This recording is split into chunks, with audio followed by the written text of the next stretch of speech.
Bapa di surga, kami datang dengan segala kelemahan yang kami miliki, dengan segala keterbatasan yang kami punyai Tuhan.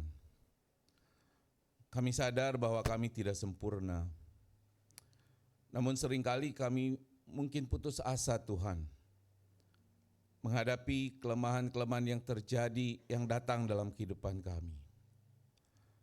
Seringkali kami juga kecewa, bahkan kadang-kadang kami kecewa dengan Tuhan, dengan segala pergumulan yang kami harus hadapi. Seringkali kami juga lupa bahwa Engkau ada berserta dengan kami. Atau barangkali kami seringkali juga lalai Tuhan, karena kami merasa kuat, merasa hebat, merasa mampu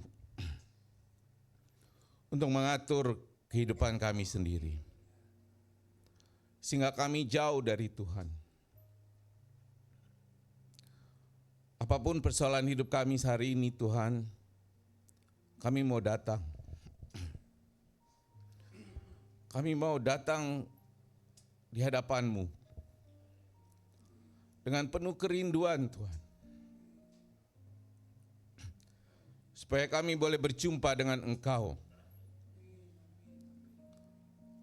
lewat firman yang akan kami dengar. Urapi kami semua Tuhan, ajar kami, terutama hamba-Mu yang akan menyampaikan firman-Mu dalam segala keterbatasannya. Roh Kudus bekerjalah, dan biarlah Tuhan yang beracara pada pagi hari ini. Di dalam nama Tuhan Yesus kami berdoa memohon, haleluya, amin. Silakan duduk Bapak Ibu Saudara yang dikasihi Tuhan. Shalom. Jemaat yang dikasihi Tuhan, hari ini kita masuk di dalam minggu Prapaskah. Dan sebagaimana kita tahu bahwa minggu Prapaskah itu adalah waktu bagi kita untuk mempersiapkan diri menyambut Paskah. Oleh karena itu kita semua di dalam minggu Prapaskah ini diajak untuk melakukan pertobatan, melakukan refleksi diri, dan pembaruan iman tentunya. Pada minggu pertama kita diajak untuk berbalik dari jalan yang salah dan kemudian memperbarui komitmen kita. Minggu lalu kita diajak untuk mengerti dan kita diingatkan bahwa fokus kita kepada Tuhan itu menuntut penyerahan hidup kita hanya dalam pimpinan Tuhan. Dan kita juga diminta untuk bersungguh-sungguh memikul salib. Karena itu prasyarat bagi kita untuk menjadi murid Kristus. Dan hari ini kita akan merenungkan bagaimana anugerah Tuhan itu justru bekerja ketika kita dengan segala kelemahan kita dan keterbatasan kita.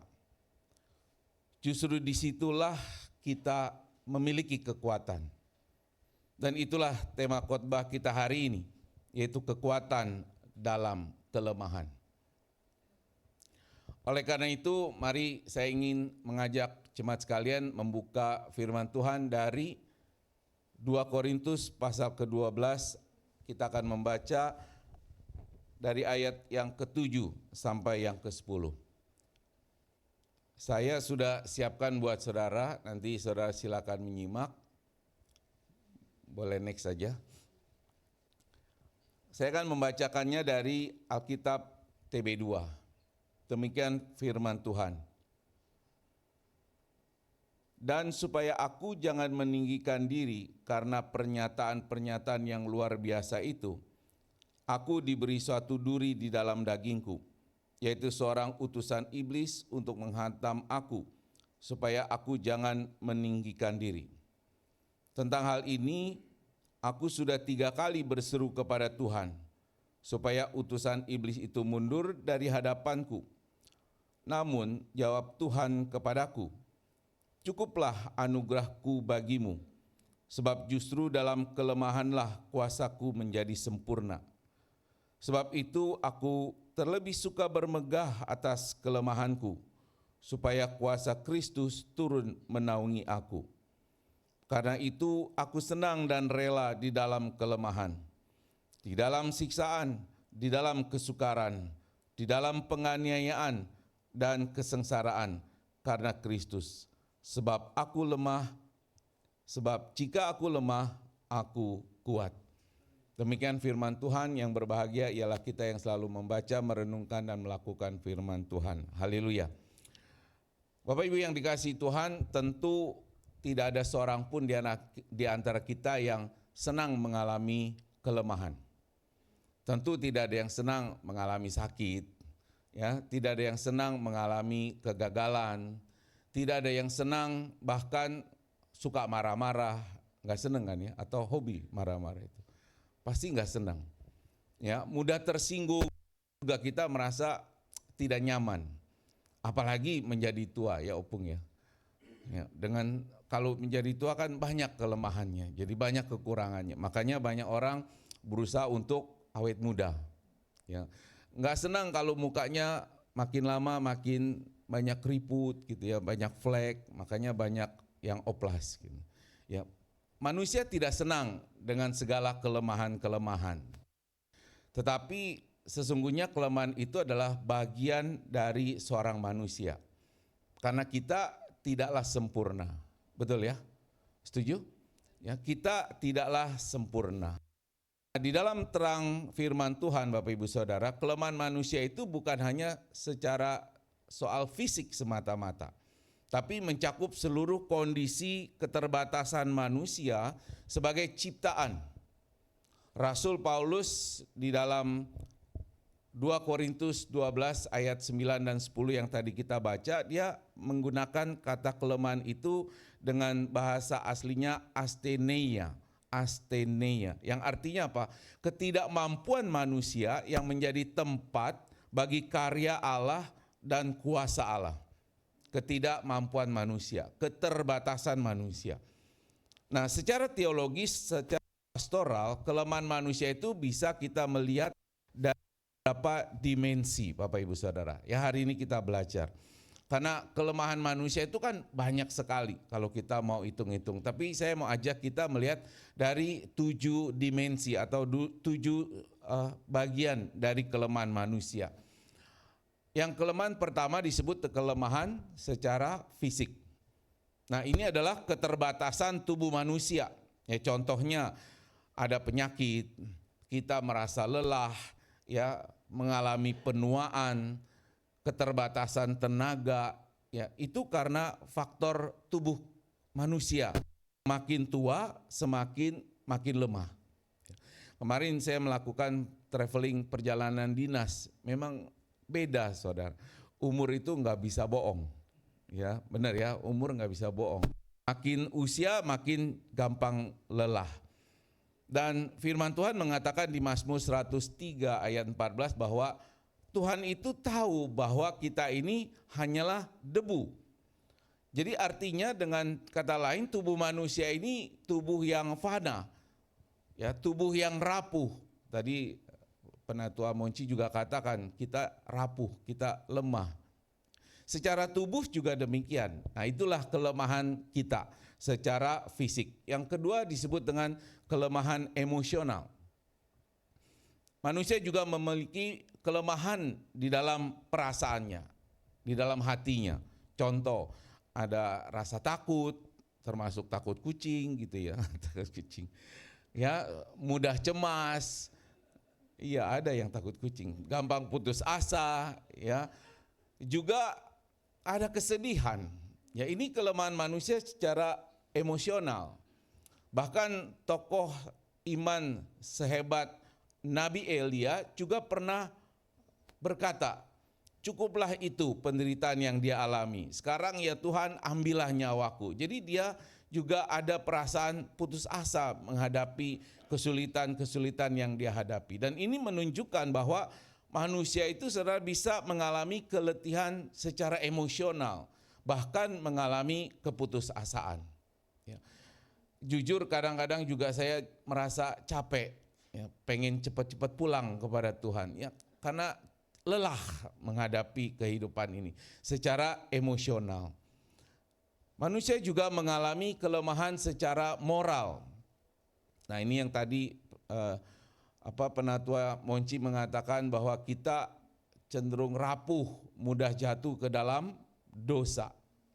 Ya, ini artinya apa? Manusia memiliki memang kecenderungan untuk berbuat dosa dan itu adalah natur manusia. Makanya Rasul Paulus mengatakan bahwa semua orang telah berbuat dosa dan telah kehilangan kemuliaan Allah. Nah, ini kelemahan manusia yang paling mendasar, Bapak Ibu Saudara. Natur manusia untuk berbuat dosa sehingga cenderung membuat manusia itu mudah jatuh ke dalam dosa. Ini kelemahan secara moral. Yang keempat disebut dengan kelemahan rohani. Ya, kelemahan rohani. Artinya seringkali manusia itu lemah di dalam kehidupan rohaninya. Contohnya iman yang mudah goyah, doa kita yang kurang tekun, ya doanya mungkin ya sesekali, ya tidak terus menerus. Kadang-kadang kita juga dihimpit oleh rasa malas untuk melakukan aktivitas-aktivitas rohani kita. Dan ini adalah fakta, makanya Yesus berkata roh itu adalah penurut, tetapi daging itu lemah. Kita tahu kita harus berdoa, kita tahu harus baca firman Tuhan, tapi daging lemah. Ya, itu adalah kelemahan secara rohani. Kelemahan secara pengetahuan, manusia tidak mengetahui segalanya tentu. Oleh karena itu banyak kadang-kadang keputusan-keputusan yang kita buat, yang kita ambil itu kurang ada hikmat. Karena kita keterbatasannya dalam pengetahuan.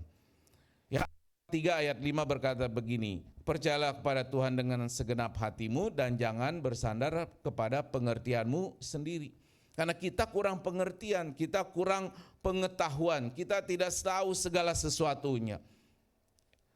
Kelemahan pengetahuan ini membuat manusia, Bapak Ibu Saudara, harus selalu bergantung kepada hikmat Tuhan. Kita tidak tahu apa yang sedang terjadi sekarang ini di Timur Tengah, meskipun kita bisa cari tahu lewat berita-berita. Kita tidak pernah tahu apa yang akan terjadi 3 bulan ke depan, yang konon akan melonjak lebih dari 20.000. Ya, kita nggak pernah tahu. Ya, karena keterbatasan kita, Bapak Ibu Saudara. Ya, ada juga kelemahan sosial dan relasional disebutnya. Manusia sering gagal di dalam membangun hubungan dengan sesama. Sehingga kadang-kadang muncul konflik, tidak mau saling mengampuni, ada perasaan egois, timbul kesalahpahaman, ya, komunikasi yang terhambat dan sebagainya. Hubungan manusia ini sering karena apa? Karena dosa dan keterbatasan karakter seorang manusia.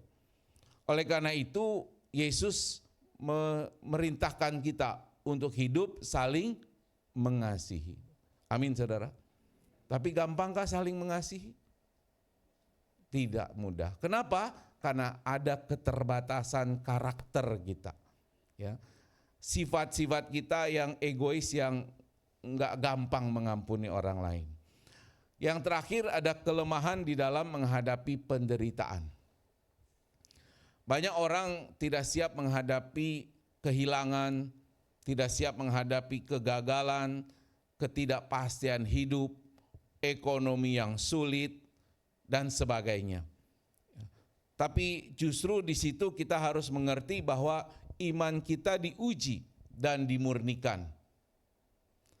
Yakobus 1 ayat 22 sampai ayat 3 mengatakan begini, saudara-saudaraku, anggaplah sebagai suatu kebahagiaan apabila kamu jatuh ke dalam berbagai pencobaan, sebab kamu tahu bahwa ujian terhadap imanmu itu menghasilkan ketekunan. Nah, oleh karena itu Bapak Ibu Saudara, ini adalah dimensi-dimensi kelemahan-kelemahan manusia. Pertanyaannya, dari 7 kelemahan ini mana yang seringkali saudara rasakan? Kalau saya jujur semuanya, ya semuanya. Kadang-kadang semua dialami. Nah, tapi justru disitulah kita mau belajar apa sih makna teologis dari kelemahan-kelemahan manusia, kelemahan-kelemahan yang kita miliki ini. Alkitab tidak pernah menutupi atau menyembunyikan kelemahan manusia, Bapak Ibu Saudara. Sebaliknya, Alkitab itu menunjukkan bahwa justru di dalam kelemahan-kelemahan itulah Tuhan bekerja. Tuhan bekerja melalui kelemahan-kelemahan manusia. Itu sebabnya Rasul Paulus berkata, sebab jika aku lemah, maka aku kuat. Ya, saya mau kita sama-sama katakan, sebab jika aku lemah, maka aku kuat. 2, 3 mulai. Jadi karena kita lemah, maka kita menjadi kuat. Nah, apa dan bagaimana sebabnya? Mari kita menelaah dari bacaan kita tadi, ya Bapak Ibu Saudara. Dari bagian yang kita baca tadi, Rasul Paulus itu menceritakan bahwa di dalam dirinya ada duri di dalam daging. Ya, di dalam dirinya ada duri dalam daging. Tuhan memberikan duri dalam daging. Alkitab tidak menjelaskan, Bapak Ibu Saudara, apa yang dimaksud oleh Rasul Paulus duri daging itu. Tapi bisa dipastikan itu sesuatu yang menyakitkan, sesuatu yang mengganggu dan tidak mudah untuk dihilangkan. Paulus tidak 3 kali berdoa kepada Tuhan supaya Tuhan mengambilnya. Tapi Tuhan tidak pernah mengangkat duri itu. Ya, bahkan Tuhan itu menjawab di ayat 9, cukuplah kasih karuniaku bagimu. Sebab justru di dalam kelemahanlah kuasaku itu menjadi sempurna. Bapak Ibu Saudara, mengakui atau tidak, kadang-kadang kita juga merasakan ada duri dalam daging, yaitu kelemahan-kelemahan kita. Kadang-kadang kita juga berusaha untuk memperbaiki kelemahan kita. Mungkin di antara kita ada yang orang yang mudah marah, gampang emosi, ya berusaha memperbaiki, tapi toh juga tidak pernah bisa tuntas untuk memperbaikinya. Nah, disitulah kelemahan manusia dan harusnya kita menyadari bahwa disitulah kita membutuhkan kasih karunia dari Tuhan. Jadi dari apa yang Paulus ceritakan kepada kita, di situ ada satu prinsip Bapak Ibu Saudara, bahwa Tuhan seringkali bekerja justru melalui kelemahan manusia. Selama manusia itu merasa kuat, dia cenderung mengandalkan dirinya sendiri, Bapak Ibu Saudara. Ketika hidup kita berjalan baik, tubuhnya sehat, ya, kita punya kepandaian yang tinggi, pekerjaan semua lancar, baik-baik saja, usahanya berhasil, ya, untung besar misalnya. Seringkali justru manusia merasa mampu mengatur hidupnya sendiri. Dan seakan-akan tidak perlu terlalu tergantung pada Tuhan. Bahkan ada yang justru tidak lagi memerlukan Tuhan karena dia merasa dirinya sudah hebat. Beberapa waktu yang ada adik ipar saya orang Belanda itu datang dan kita sempat ngobrol-ngobrol, ya. Dia cerita tentang bagaimana pemerintah di Belanda ini membuat kebijakan-kebijakan yang menurut dia nggak masuk akal. Dan bagaimana kehidupan di negara Belanda itu sekarang makin lama makin sulit, makin lama makin berat. Ya. Dia bertanya, kenapa bisa begitu ya? Ya saya jawab, ya karena mereka sudah lama meninggalkan Tuhan.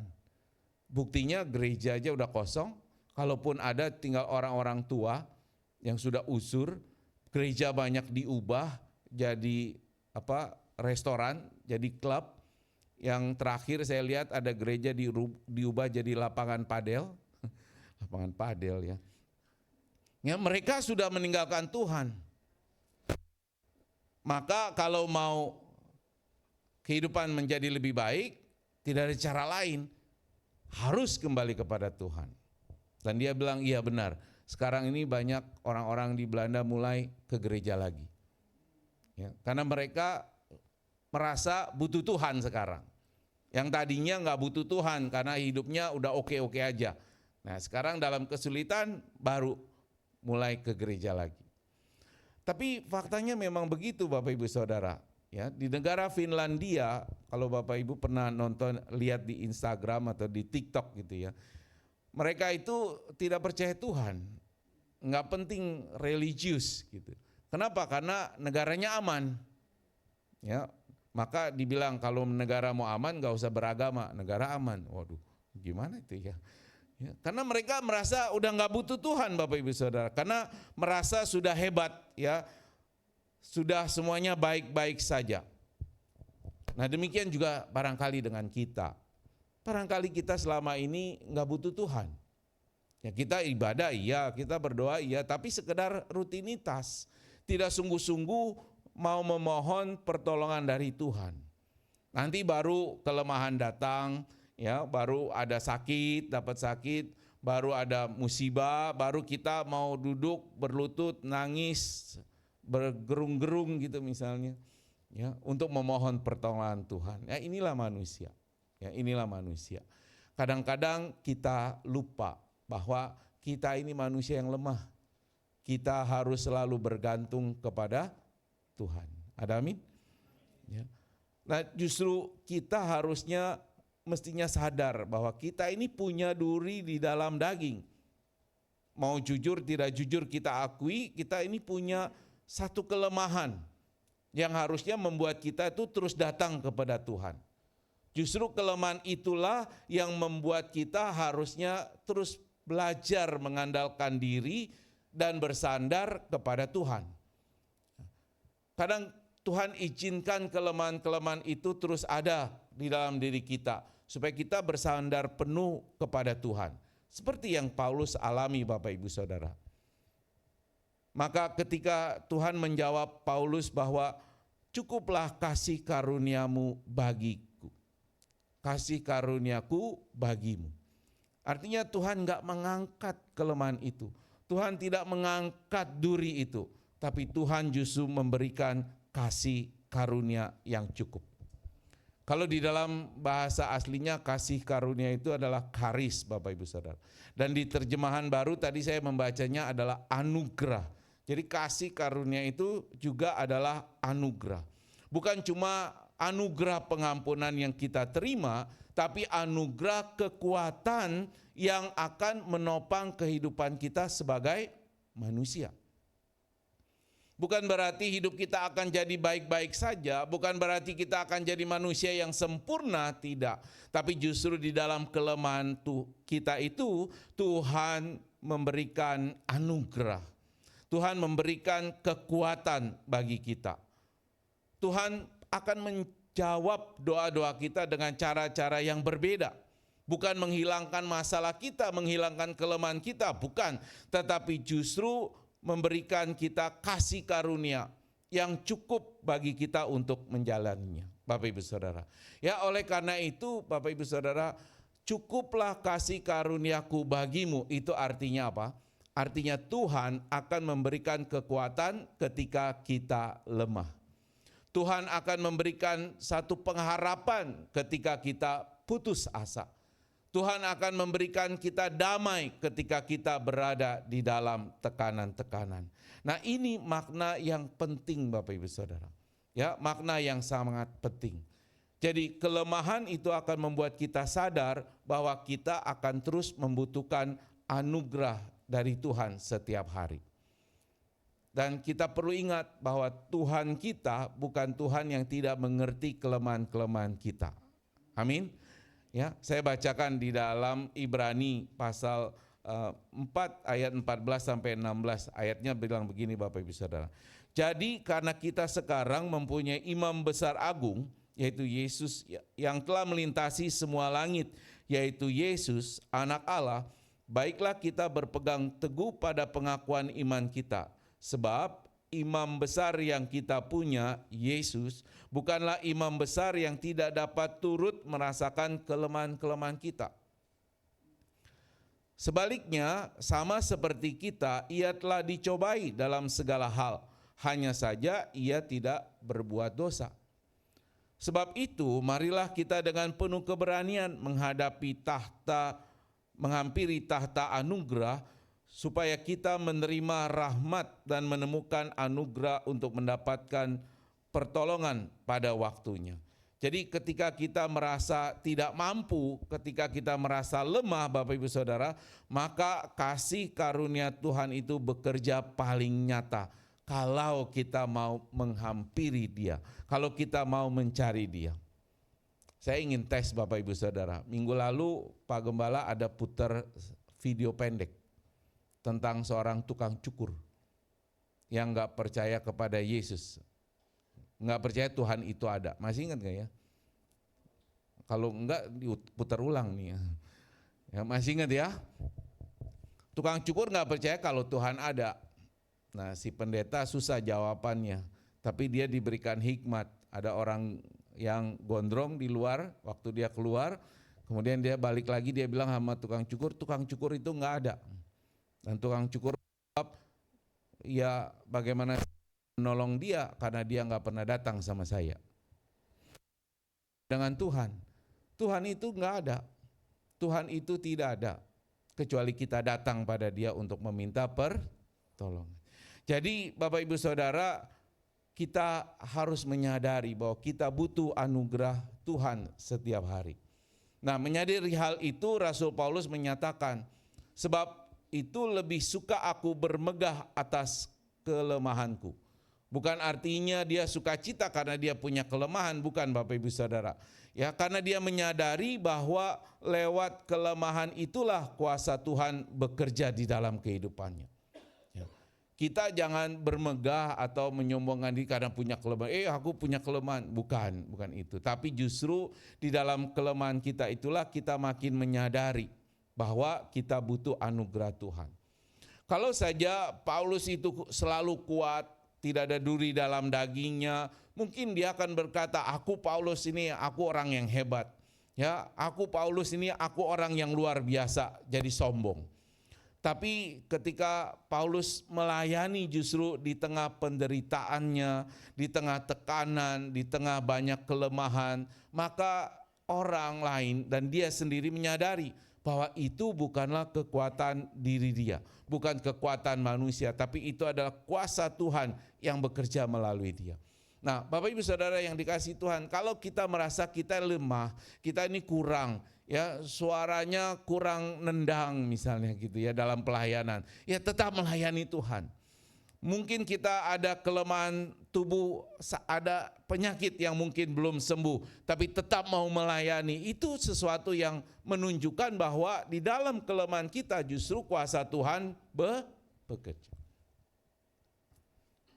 Sedikit menyimpang, ya baru bulan ini saya diberi tugas baru Bapak Ibu Saudara.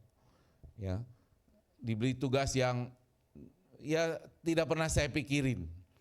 Yang awalnya saya menolak karena saya merasa nggak mampu, saya merasa nggak bisa, ya karena selama ini ngurusinnya cuma HR, sekarang ngurusinnya bisnis internasional lagi nggak main-main. Tapi saya tanya sama Tuhan, apa iya Tuhan? Saya ini punya banyak kekurangan, belum lagi umur udah tua begini gitu ya, udah beda lah bawaannya. Ya, tapi Tuhan memberikan hikmat buat saya. Ya, ketika pada satu malam, ya ini cerita aja pengalaman pribadi ya, mungkin tidak akan semua orang alamin. Saya dapat satu mimpi di mana saya diberi jubah yang baru, baju, jaket yang baru. Bukan jaket baru, bukan, tapi jaket yang baru, lusuh, warnanya ungu, saya ingat, banyak robek-robeknya, tapi harus saya pakai. Dan keesokan harinya saya berdoa, Tuhan maksudnya apa?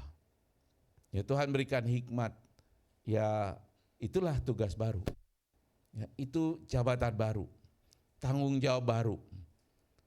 Bukan sesuatu yang wah, mewah, warnanya juga ungu, banyak robeknya, tapi Tuhan yang kasih. Dan saya cuma bilang, ya Tuhan kalau Tuhan yang suruh, ya saya jalan. Ya, kalau Tuhan yang perintah, saya jalan. Dan saya percaya Tuhan yang akan memampukan untuk itu semua. Amin.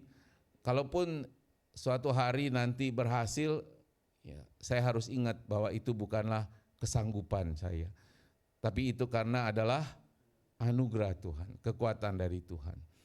Jadi saudara, kita juga harus sadar bahwa ketika kita mampu melakukan sesuatu yang besar, justru kita harus menyadari bahwa itu adalah karena kuasa Tuhan. Sehingga tidak boleh kita ini menyombongkan diri. Itu bukan kekuatan kita, tapi itu kekuatan dari kuasa anugerah Tuhan.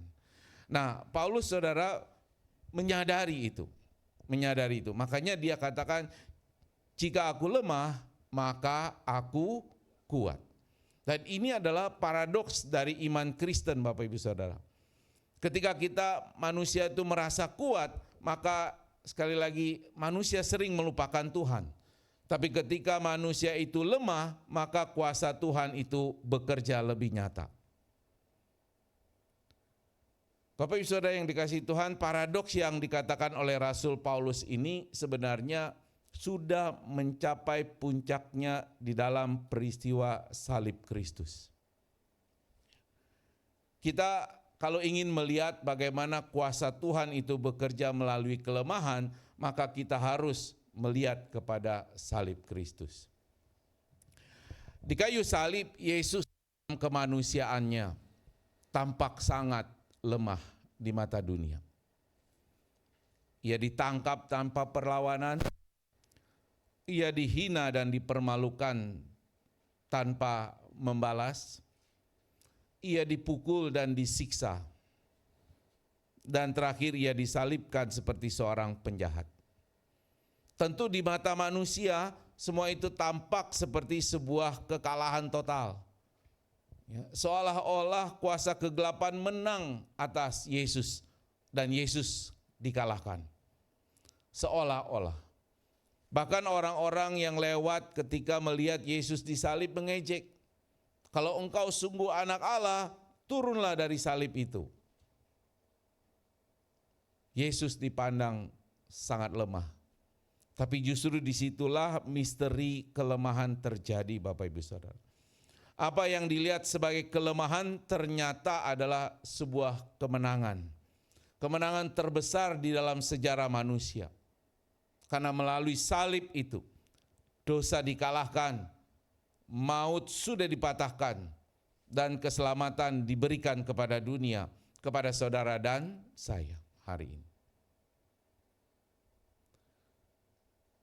Karena itu Rasul Paulus berkata di dalam 1 Korintus 1 ayat 25, Bapak Ibu Saudara.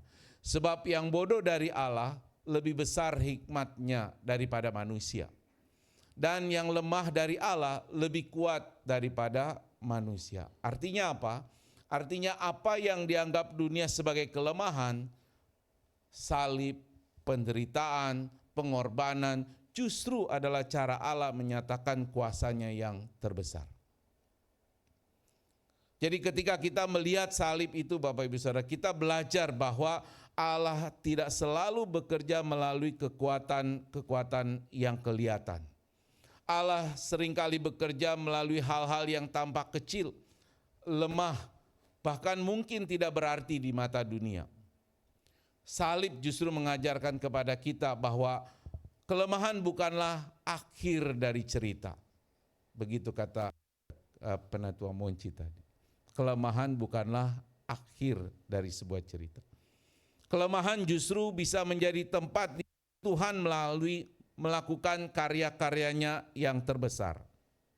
Ya, itu sebabnya pengalaman Paulus, Bapak Ibu Saudara, di dalam 2 Korintus 12 ayat 7 sampai 10 tadi sangat selaras dengan kisah salib Kristus.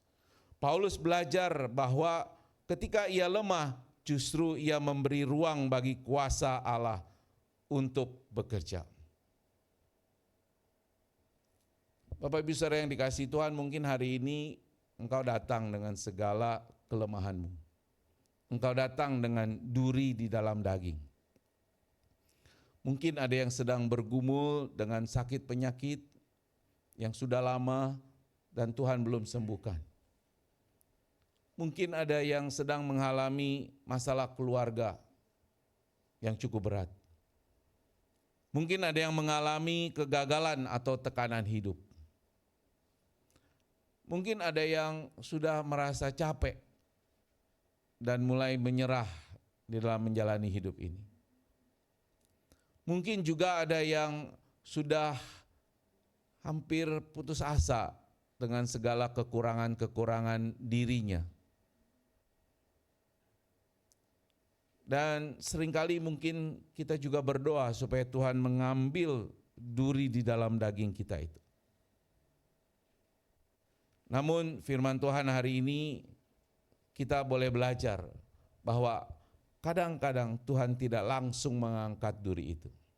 Tuhan tidak menyembuhkan penyakitmu. Tuhan tidak menyelesaikan persoalan ekonomi keluargamu. Tuhan tidak membereskan konflik di dalam keluargamu. Sebaliknya Tuhan berkata kepada kita, cukuplah kasih karuniaku bagimu. Artinya apa saudara? Artinya Tuhan berkata, aku menyertai engkau.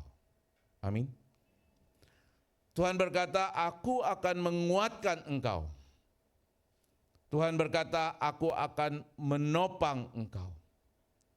Karena kasih karunia anugerah Tuhan cukup bagi kita. So jangan takut dengan kelemahan kita. Jangan merasa rendah diri karena keterbatasan kita, Bapak Ibu Saudara. Jangan berpikir bahwa Tuhan tidak bisa memakai kita karena kita lemah. Justru seringkali Tuhan memakai orang-orang yang menyadari kelemahannya, karena orang seperti itu akan belajar untuk bersandar kepada Tuhan. Siapakah kita yang mampu menghadapi tantangan di masa yang akan datang dalam kehidupan? Mendengar berita-berita tentang perang dunia ketiga, berita tentang ekonomi dunia, ya, minyak yang akan naik harganya, belum mungkin kita lack of electricity nanti, makanya disuruh siap-siap untuk darurat 7 hari. Siapa kita yang mampu mengatasi semua itu Tuhan? Jika bukan Tuhan yang menopang kita. Amin Bapak Ibu Saudara.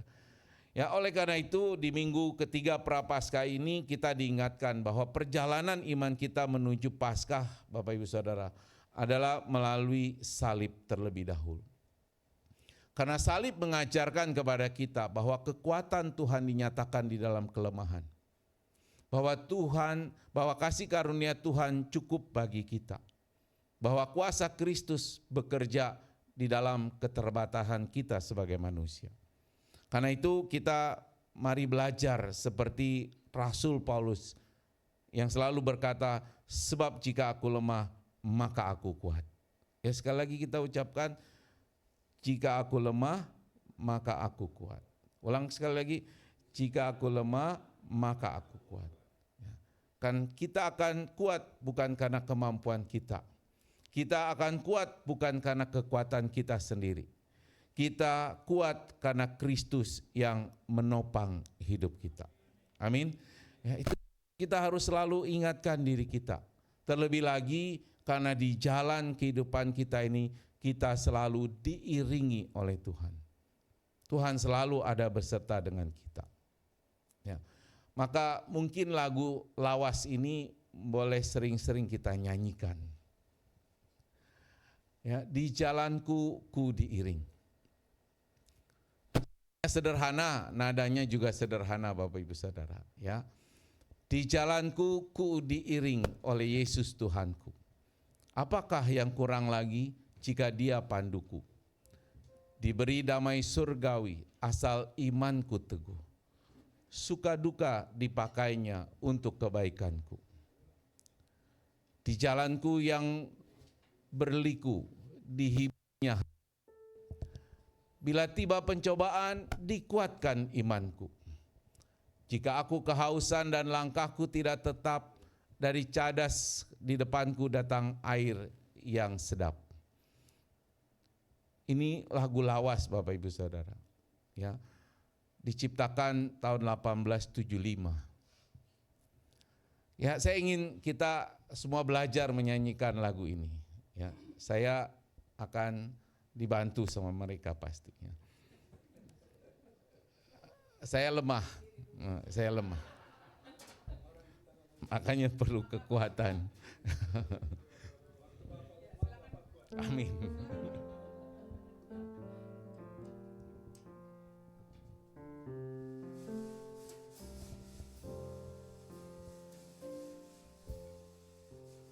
Di jalanku diiringi oleh Yesus Tuhanku, apakah yang kurang lagi jika Dia panduku, diberi damai surgawi asal imanku teguh, suka duka dipakainya untuk kebaikanku, suka duka dipakainya untuk kebaikanku. Yuk sambil kita ikuti syair yang kedua ya.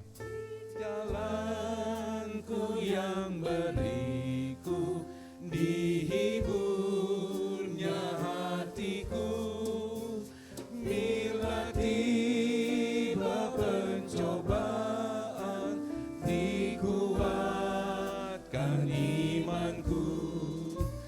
Jika aku kehausan dan langkahku tak tetap, dari cadas di depanku datang air yang sedap, dari cadas di depanku datang air yang sedap. Yuk semuanya berdiri, kita nyanyikan sama-sama sekali lagi. Gampang ya lagunya, tapi ini sungguh menguatkan kita.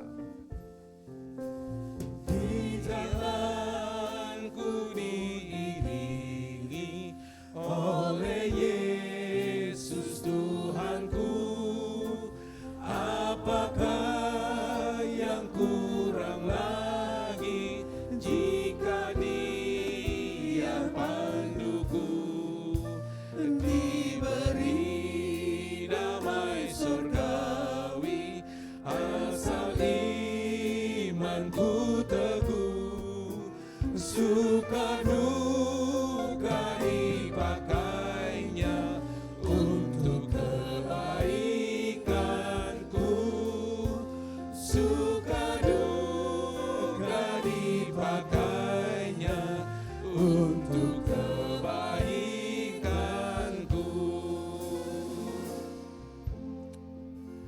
Di jalanku yang berliku, dihiburnya hatiku, bila tiba pencobaan, dikuatkan imanku.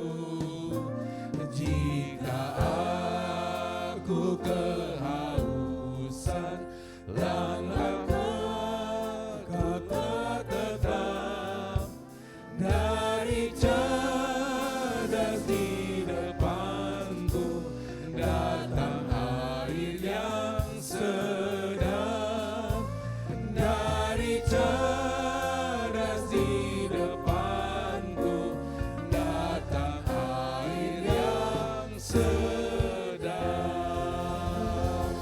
Haleluya, silakan duduk Bapak Ibu Saudara.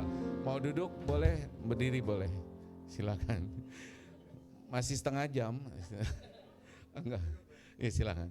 Ya, oke, sebentar, Bapak Ibu Saudara, saya cuma mau menjelaskan sedikit begini, bahwa lagu judul asli itu adalah All the Way My Savior Leads Me. Ya, diciptakan tahun 1875 oleh seorang yang namanya Fanny Crosby. Ya, Fanny Crosby. Nah, si Fanny Crosby ini Bapak Ibu Saudara, dia menciptakan lagu ini sangat menginspirasi sampai hari ini. Ya, dan lagu ini terdapat di dalam Kidung Jemaat. Ya, Kidung Jemaat. Salah satu lagu populer dari karangan Fanny Crosby.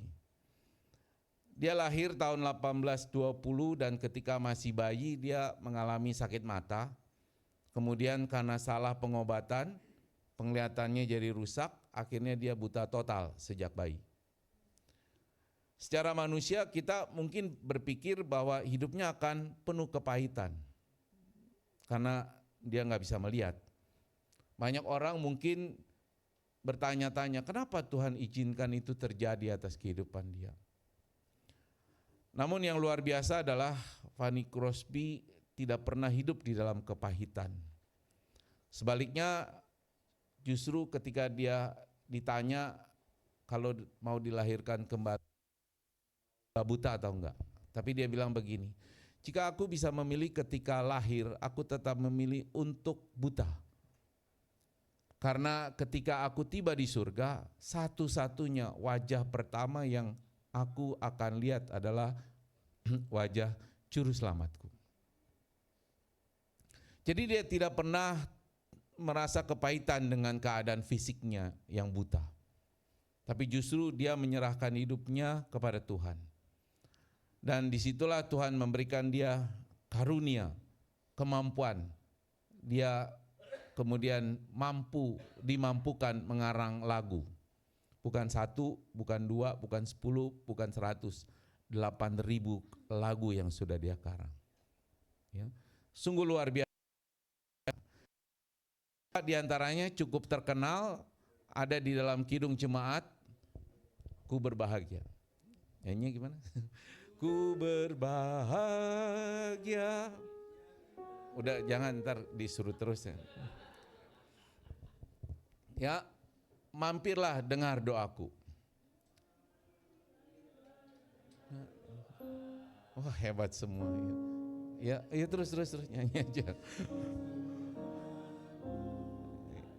Ya, pada kaki salibmu coba tes.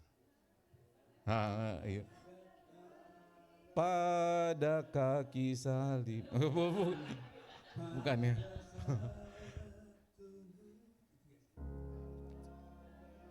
Kaki salib. Ya pokoknya yang umuran seusia saya pasti tahu lah itu ya. Ya. Belum. Selamat di tangan Yesus. Semua ada di Kidung Jemaat Bapak Ibu Saudara. Ya.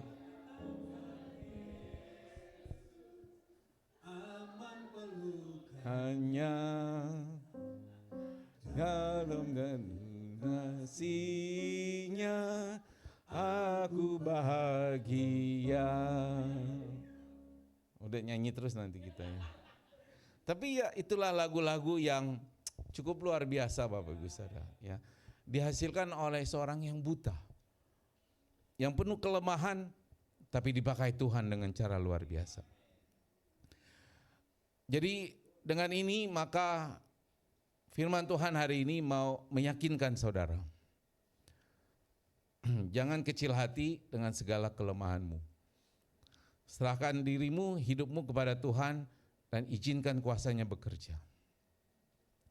Maka Dia akan memampukan kita melakukan perkara-perkara yang besar. Untuk apa? Untuk kita bisa menjadi alat berkat bagi banyak orang. Amin Bapak Ibu Saudara. Dan kisah hidup Fanny Crosby ini mengingatkan kita pada firman Tuhan yang kita renungkan pada hari ini. Cukuplah kasih karuniaku bagimu, sebab justru di dalam kelemahanlah kuasaku menjadi sempurna. So mungkin hari ini sekali lagi kita memiliki begitu banyak kelemahan-kelemahan. Sebagai manusia kita perlu memperbaikinya, ya, semampu kita, tapi serahkan selebihnya kepada kuasa Tuhan yang bekerja. Amin.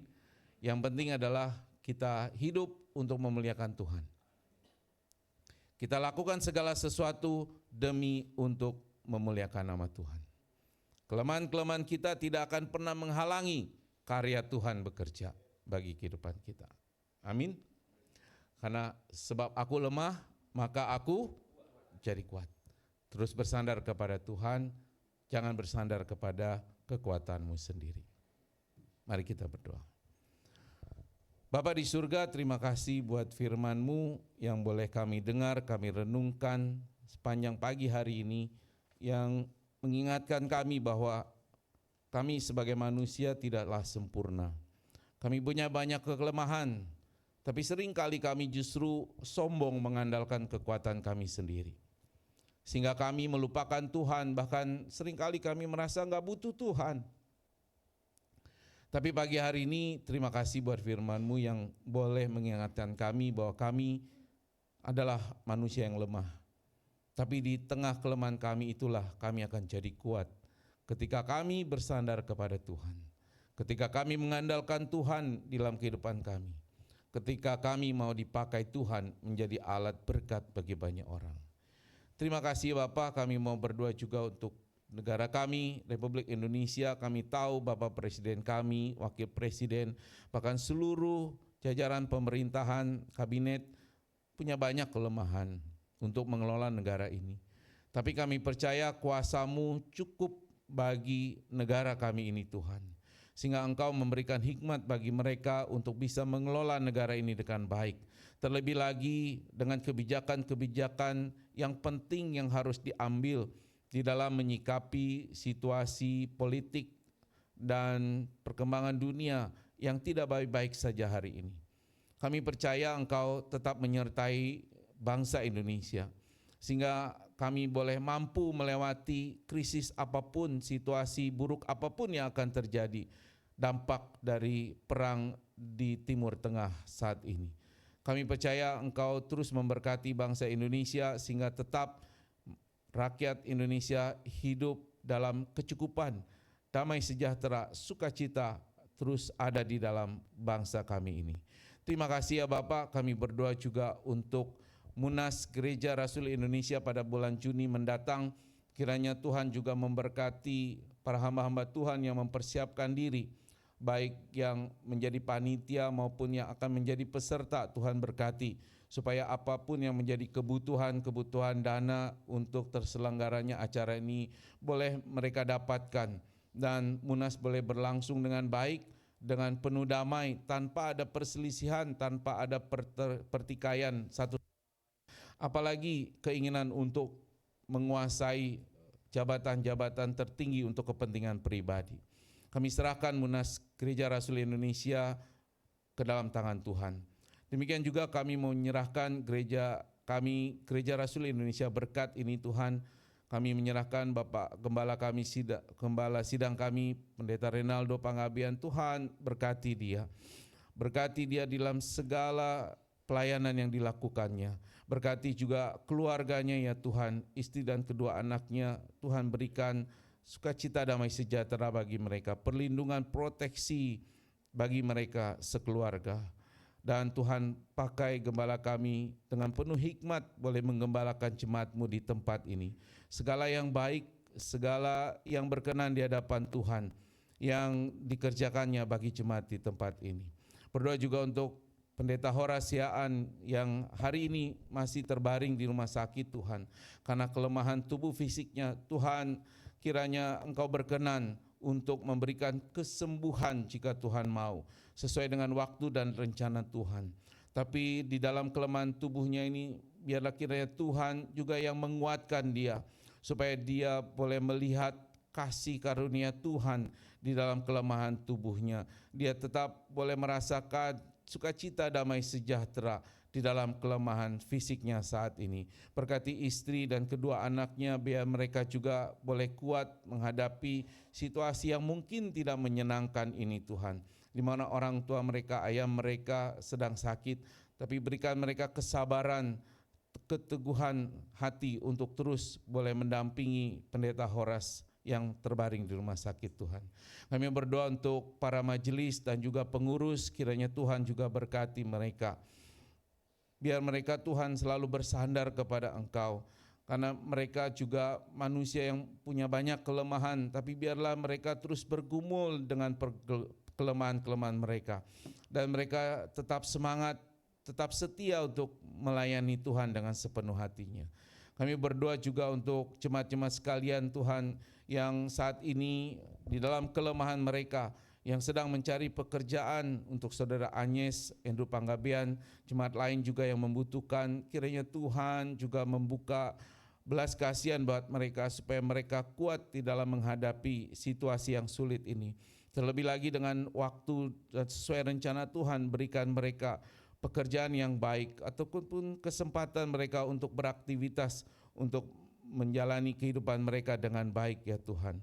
Demikian juga mereka yang lemah secara fisik, yang sakit dan sedang dalam pemulihan kesehatan, untuk Ibu Putri Kuncoro, Ibu Santri Siaan, Bapak Bambang Santoso, Bapak Sandy Luntungan, anak Hazel, Ibu Barbara Thyssen, Bapak Iwan Hasan, Bapak Deden Manurung.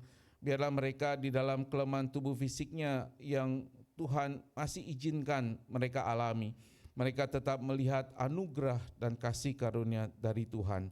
Dan pada waktunya Tuhan, mereka akan dipulihkan secara total. Mereka juga akan disembuhkan secara total sehingga mereka boleh beraktivitas kembali.